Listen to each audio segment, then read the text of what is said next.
Polisi masih melakukan pengejaran. Tadi mereka sempat melepaskan tembakan dan mengenai 2 orang kawan perampokan itu, jelas Pak Amir. Saat mereka asik bercerita, dari dalam Bu Rati keluar, lalu memberitahukan kalau Dewa sudah sadar, tapi kembali tidur karena kepalanya masih pusing.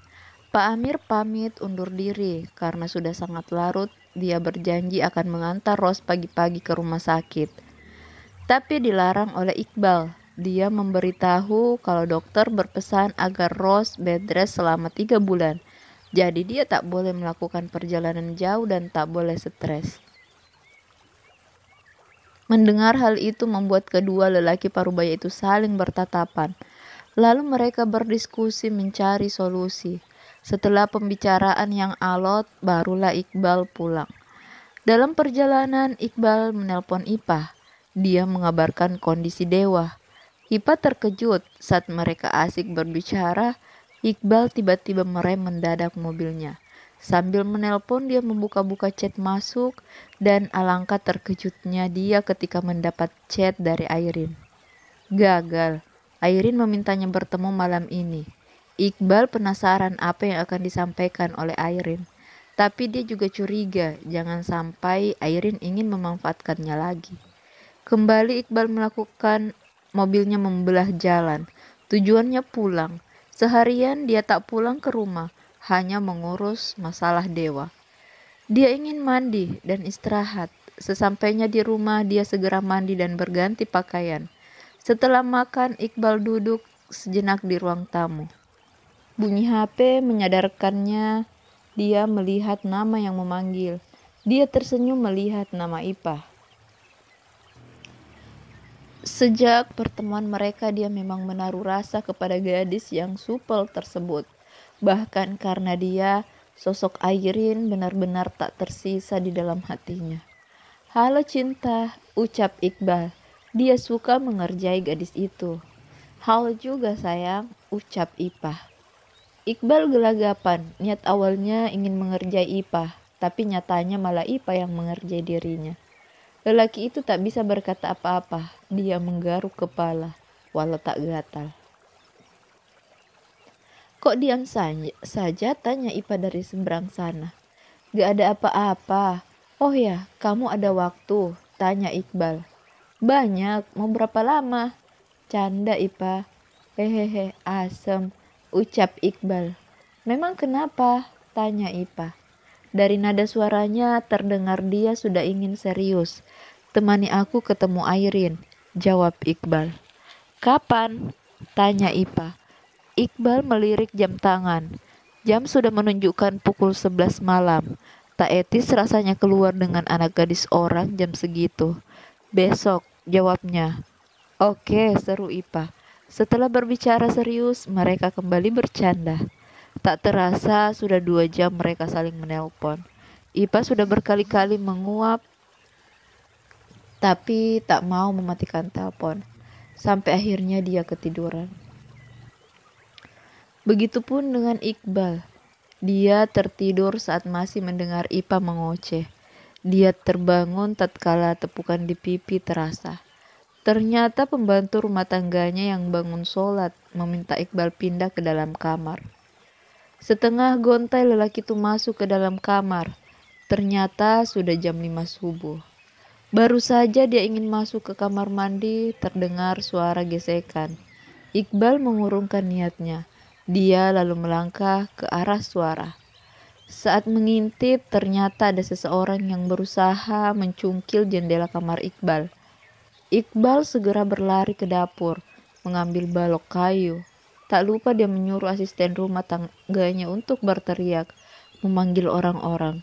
Iqbal kembali berlari masuk ke dalam kamar.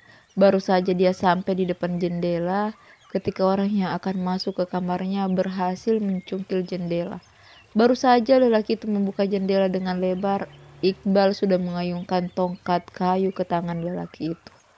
Buh! Au, teriak lelaki itu. Dia terjatuh, tapi berusaha bangkit lalu berlalu.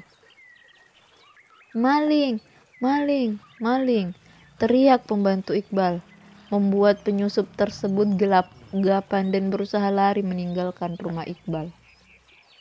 Iqbal berlari mengejar lelaki itu, begitupun dengan warga yang sudah pada berdatangan. Kebetulan warga kompleks baru saja pulang dari musola untuk sholat subuh. Lelaki itu cukup lihai. Beberapa kali dia hampir tertangkap, tapi dia bisa meloloskan diri. Naasnya saat menyeberangi jalanan, dia bertabrak truk yang melintas, membuatnya terpelenting. Warga yang melihat segera menolong. Mereka membawanya ke rumah sakit. Para perawat di ruang IGD memberikan pertolongan pertama. Iqbal ikut mengantar lelaki itu. Dia penasaran, kenapa rumahnya yang dijadikan sasaran pencurian. Untung saja lelaki itu bisa diselamatkan. Pak RT yang ikut mengantar segera menghubungi polisi setelah menerima persetujuan dari Iqbal. Apakah kasus ini akan diselesaikan melalui cara kekeluargaan atau jalur hukum? Saat menemui pelaku penyusupan tersebut, Iqbal seperti mengenal lelaki itu, tapi dia lupa di mana pernah melihatnya. Saat Iqbal berusaha mengingat siapa lelaki itu, HP-nya berbunyi. Ternyata Ipa yang menelpon.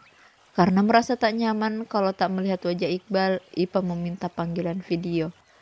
Saat Iqbal mengangkat video call Ipa, tak sengaja kamera HP Iqbal mengarah ke pelaku penyusupan. Dahi Ipa mengenyringit melihat orang itu. "Mas lagi di mana?" tanya Ipa penasaran. "Lagi di rumah sakit," jawab Iqbal singkat. "Kok ada Dodi lagi baring? Memang dia sakit apa?" tanya Ipa lagi. Iqbal menatap lelaki yang ada di sampingnya, lalu kembali menatap Ipa. "Kamu kenal orang yang lagi sakit itu?" tanya Ipa. Ipa mengangguk. "Kenal di mana?" tanya Ipa. "Iqbal, tukang kebun dewa," jawab Ipa. Iqbal menepuk jidatnya. Dia baru sadar kalau lelaki itu sering bertemu dengannya jika sedang berkunjung ke rumah dewa. "Mas, memang dia kenapa?" tanya Ipa lagi. "Pah, bisa ke rumah sakit?" tanya Iqbal. Dia mau mengorek tentang Dodi dari Ipa. "Bisa, tunggu aku mandi dulu baru ke situ." Ipa menyanggupi dia langsung mematikan sambungan video, lalu bergegas menarik handuk dan masuk ke kamar mandi. Tak berapa lama suara guyuran air terdengar. Hanya beberapa kali setelah itu Ipa keluar. Hanya perlu beberapa menit sampai Ipa telah siap dan meluncur ke rumah sakit. Saking terburu-burunya dia tak sempat sarapan. Menggunakan taksi online, Ipa berangkat.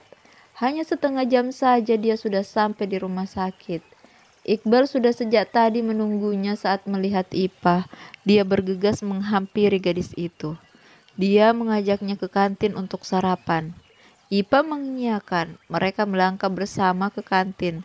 Saat dalam perjalanan, Iqbal dengan sengaja memegang tangan Ipa, membuat gadis itu tersenyum sumringah. Bahkan bisa terlihat wajahnya memerah. Di kantin, Ipa memesan bubur ayam, sedangkan Iqbal memesan kopi dan roti bakar. "Pak, beneran itu tukang kebun dewa?"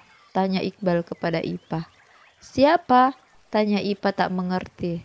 "Lelaki yang dirawat tadi," ucap Iqbal. Ipa mengangguk. Dia lalu berkata, "Benar, tapi sejak Ros masuk ke rumah sakit, aku sudah tak pernah melihatnya. Apalagi saat pulang, aku kan langsung ke rumah Ros," jelas Ipa. Iqbal mengangguk tanda mengerti. "Memang dia kenapa? Kok bisa sama kamu?" Ipa bertanya balik.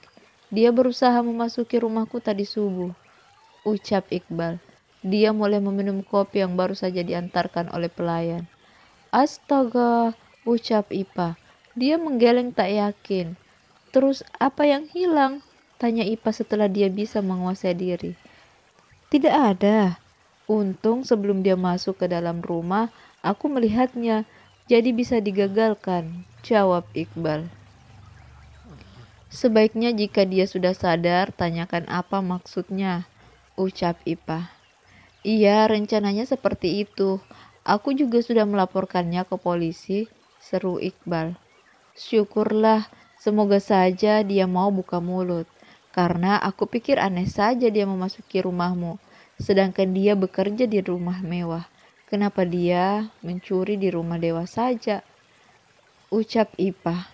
Lagi Iqbal hanya bisa mengangguk mendengar analisa Ipah. Dia kagum kepada gadis itu walaupun usianya masih muda.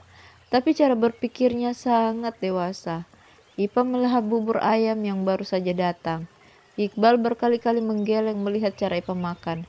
Entah kenapa hatinya senang melihat gadis itu. Kenapa senyum-senyum?